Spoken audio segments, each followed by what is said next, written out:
bersama persiapan kemerdekaan Republik Indonesia. Selamat menyaksikan.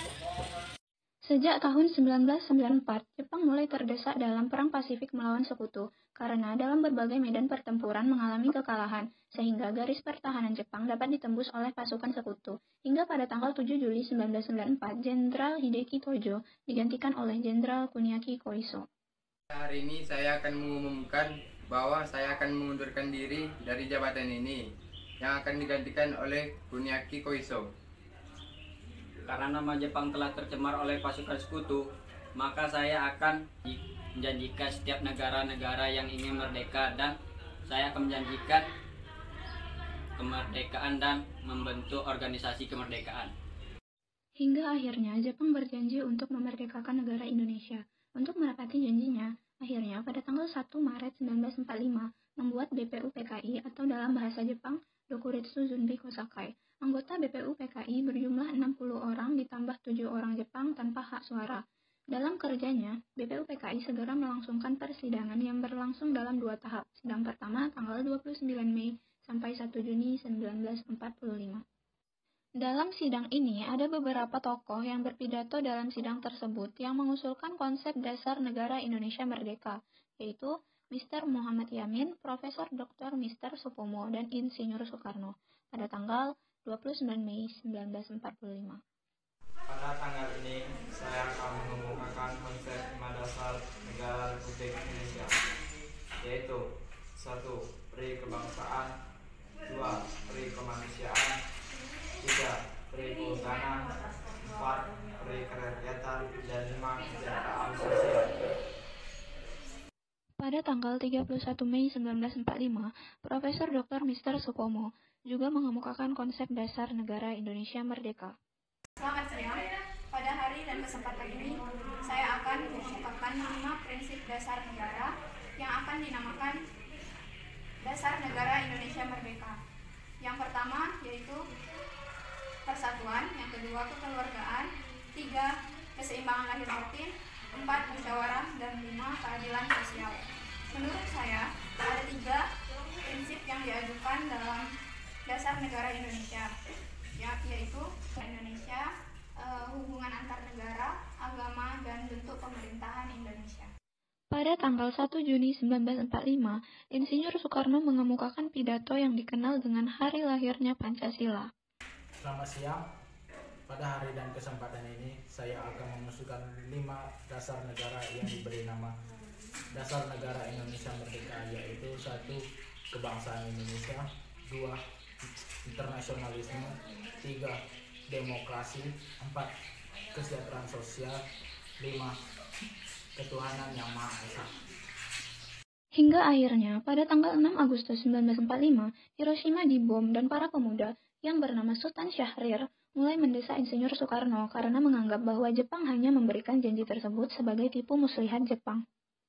Saya belum yakin kalau Jepang telah menyerah, dan proklamasi kemerdekaan pada saat itu dapat menyebabkan pertumpahan darah yang besar dan berakibat fatal bagi pihak Indonesia. Akhirnya, Soekarno mengingatkan Hatta bahwa Syahrir tidak berhak memproklamasikan kemerdekaan karena itu adalah hak PPKI. Sementara itu, Syahrir menganggap bahwa PPKI adalah badan buatan Jepang dan proklamasi kemerdekaan oleh PPKI hanya merupakan hadiah dari Jepang. Bung, menurut saya, Syahrir itu nggak berhak memproklamasikan kemerdekaan karena itu adalah hak dari PPKI. Tapi mungkin saja Syahrir itu benar karena terdapat keganjilan pada Jepang. Tapi saya mendapat berita tersebut dari radio, Bung. Sudahlah. Tapi menurut saya, PPKI itu adalah badan buatan Jepang dan proklamasi kemerdekaan itu omong kosong belaka dari Jepang. Sudahlah, yakinlah saja pada Jepang. Pada tanggal 14 Agustus 1945, Jepang menyerah kepada Sekutu. Tentara dan Angkatan Laut Jepang masih berkuasa di Indonesia karena Jepang telah berjanji akan mengembalikan kekuasaan di Indonesia ke tangan Sekutu. Sultan Syahrir, Wikana, Darwis, dan Khairul Soleh mendengar kabar ini dari radio BBC. Setelah mendengar desas-desus Jepang akan bertekuk lutut, golongan muda mendesak golongan tua untuk segera memproklamasikan kemerdekaan Indonesia. Setelah mendengar berita tersebut, kita harus segera bergegas untuk mendesak golongan tua agar segera memproklamasikan Indonesia. Iya, saya setuju dengan Bung Sultan. Bagaimana Jepang mau menjanjikan kemerdekaan kepada kita, sedangkan mereka saja keadaannya sedang genting? Bagaimana jika sekarang kita mengunjungi kediaman Bung Karno dan Bung Hatta, lalu kita menyembunyikan mereka di tempat yang aman? Ya, saya setuju dengan Bung Darwis. Bagaimana jika saya, Bung Wikana dan Bung Khairul yang mendatangi kediaman Bung Hatta dan Bung Karno? Baik, kami setuju dengan Anda. Akhirnya, mereka mengunjungi kediaman Bung Karno dan Bung Hatta. Kediaman yang pertama kali dikunjungi oleh golongan muda adalah kediaman Bung Hatta. Mereka mengunjungi kediaman Bung Hatta pada waktu sahur. Assalamualaikum. Assalamualaikum. Waalaikumsalam. Oh, Anda Bung Wikana. Oh, ada apa datang pagi-pagi ke sini? Silakan masuk. Begini Bung, apakah Bung Hatta telah mendengar kabar bahwa Jepang telah bertukar lutut kepada sekutu? Ya, saya sudah mendengarkan berita tersebut. Jadi apa gerangan Bung Wikana datang kemari? Jadi begini Bung, ini adalah kesempatan yang bagus untuk kita melaksanakan proklamasi kemerdekaan. Karena dalam keadaan seperti ini, Jepang tidak mungkin terus menjanjikan kemerdekaan karena mereka sedang dalam keadaan genting. Ayo kita laksanakan kemerdekaan sekarang juga. Ayo Bung, ikut dengan kami. Tapi apakah Bung Karno sudah tahu rencana ini? Ya Bung, Bung Karno sudah setuju dengan rencana ini. Jadi ayo Bung, ikut dengan kami dan laksanakan kemerdekaan dengan segera. Baiklah kalau begitu, saya akan bergegas mempersiapkan barang-barang yang akan dibawa. Baiklah, kami akan mengunjungi kediaman Bung Karno terlebih dahulu. Dan sementara itu, Bung Hatta mempersiapkan barang-barang yang akan dibawa. Baiklah kalau begitu. Kalau begitu, kami permisi dulu Bung. Baiklah kalau begitu. Para pemuda tersebut pun menuju ke rumah Bung Karno untuk menjemputnya. Assalamualaikum. Ada apa ya? Apakah ada masalah? Begini Bung, kami sedang terdesak oleh Jepang. Jadi ayo kita memproklamasikan kemerdekaan sebelum semuanya terlambat. Lalu, apa yang harus kita lakukan saat ini? Sudah, ikutlah dengan kami ke tempat yang aman. Bung Hatta pun telah setuju dengan rencana ini. Baiklah kalau begitu, saya mengambil barang-barang terlebih dahulu. Baiklah, kami menunggu Bung di luar. Akhirnya, pada tanggal 16 Agustus dini hari, Soekarno beserta Fatmawati dan Bung Hatta ikut dengan golongan muda ke Rengas Dengklok. Di Rengas Dengklok, mereka dibawa ke rumah salah satu pengusaha bernama Jiao Kisong. Mereka dibawa ke Rengas Dengklok agar Soekarno dan Hatta tidak terpengaruh oleh Jepang. Di sana, mereka kembali meyakinkan Soekarno bahwa Jepang telah menyerah dan para pejuang telah siap untuk melawan Jepang apapun resikonya.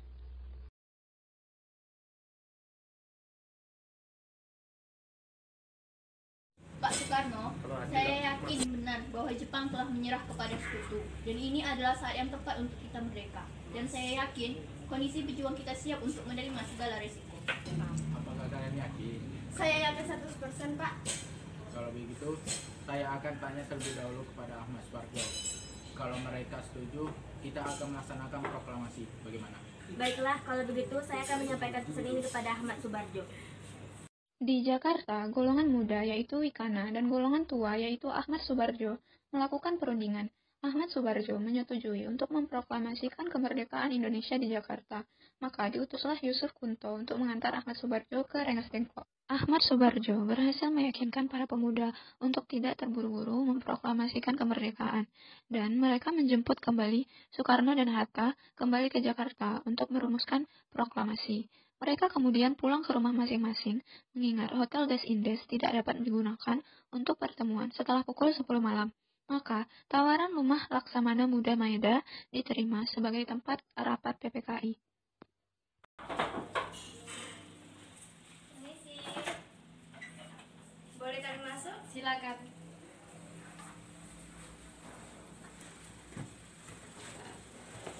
Maaf Laksamada, apakah kami boleh menggunakan rumah Anda untuk rapat PPKI? Karena kami akan segera merumuskan proklamasi. Silakan, pakai saja rumah ini. Tetapi saya tidak akan mencampuri urusan kalian. Terima kasih Laksamada atas izinnya. Sama-sama. Setelah mendapat izin dari Laksamana Muda Maeda, giliran Soekarno dan Muhammad Hatta yang menemui Mayor Jenderal Moichiro Yamamoto untuk mendapat izin memerdekakan bangsa Indonesia. Tetapi Jenderal Moichiro Yamamoto tidak mau menemui mereka. Akhirnya, Nishimura mengemukakan perintah dari Tokyo. Kalian tidak boleh merdeka dahulu, karena kami sudah mendapat perintah dari Tokyo untuk melarang kalian merdeka dahulu. Mengapa?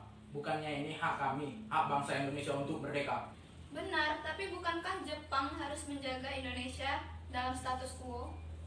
Melihat perdebatan yang panas itu, Maeda diam-diam meninggalkan ruangan karena diperingati oleh Nishimura agar Maeda mematuhi perintah Tokyo. Tapi kami punya hak dan Anda tidak dapat melarang kami untuk merdeka karena kalian tidak mempunyai hak. Setelah dari rumah Nishimura, Soekarno dan Mohatta segera menuju rumah Laksamana Maeda guna melaksanakan rapat untuk memproklamasikan kemerdekaan. Penyusunan teks proklamasi disaksikan oleh Soekarni, B.M. Diah, Sudiro, dan Sayuti Melik. Baiklah, kita mulai dengan membuat proklamasi. Kalau setelah selesai, lalu diketik oleh Bung Sayuti Melik, bagaimana? Baiklah kalau ini.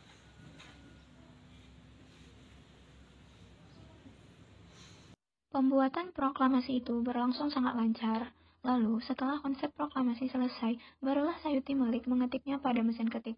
Perundingan itu pun dilaksanakan oleh golongan muda dan golongan tua.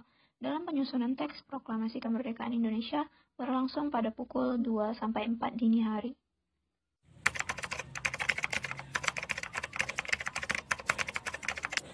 Alhamdulillah, akhirnya teks proklamasi ini telah selesai juga. Jadi, gimana kita akan membacakan teks ini?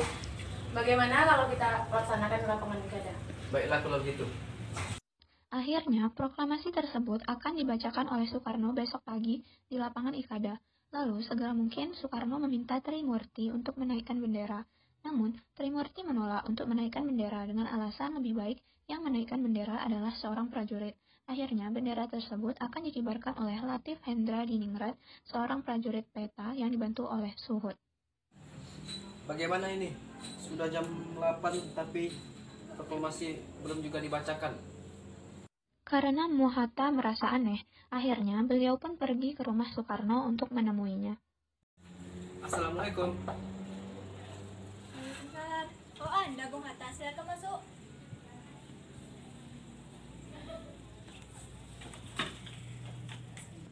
Apakah ada Bung Karno di rumah? Oh, Bapak ada di kamar. Ia sedang demam. Tadi pagi kesehatannya sedang menurun. Apakah saya boleh menemuinya? Silakan. Ditemuinya Soekarno di kamarnya oleh Muhammad Hatta. Ternyata memang benar, Soekarno saat ini tengah sakit demam, dan Soekarno tidak dapat bangun. Bu, bagaimana dengan proklamasi? Apakah kita harus menunda proklamasi lagi? Apakah rakyat tidak akan kecewa dengan ini?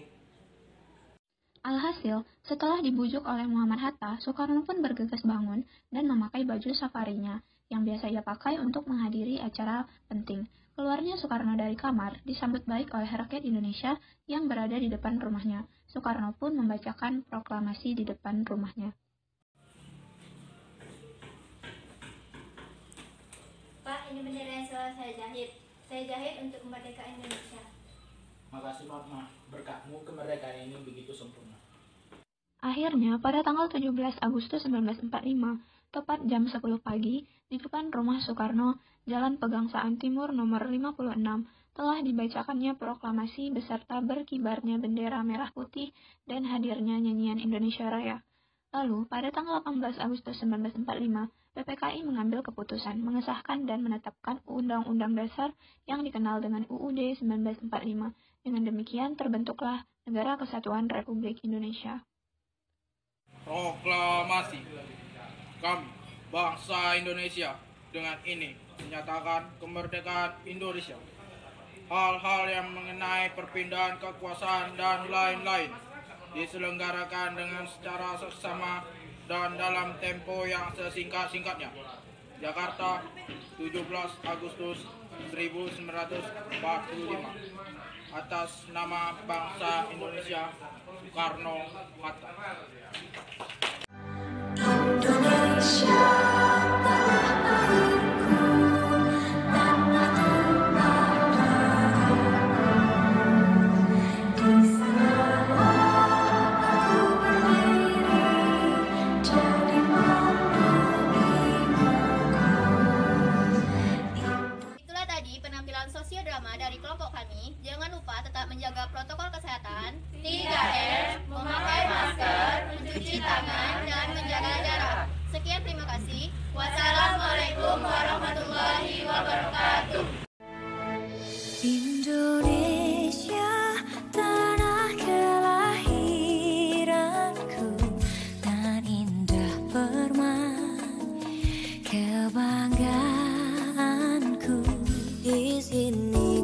berdiri, ikrarkan janji olehmu negeriku, suci dan abadi.